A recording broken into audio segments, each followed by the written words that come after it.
Ronald Reagan: peace is not absence of conflict, it is the ability to handle conflict by peaceful means. The trouble with our liberal friends is not that they're ignorant, it's just that they know so much that isn't so. If we ever forget that we are one nation under God, then we will be a nation gone under. We are never defeated unless we give up on God.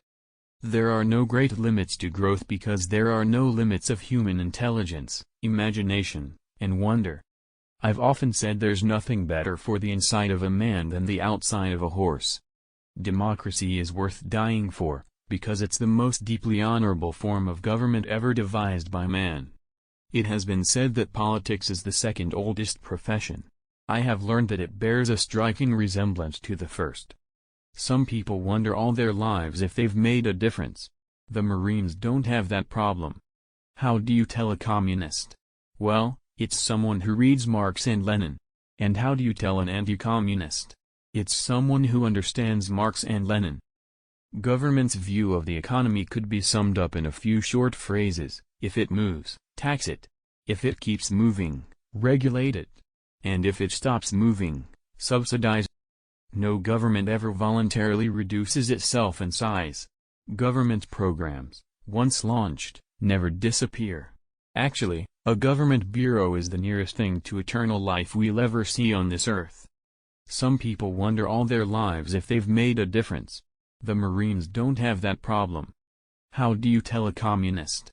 Well, it's someone who reads Marx and Lenin. And how do you tell an anti-communist? It's someone who understands Marx and Lenin. Approximately 80% of our air pollution stems from hydrocarbons released by vegetation, so let's not go overboard in setting and enforcing tough emission standards from man-made sources.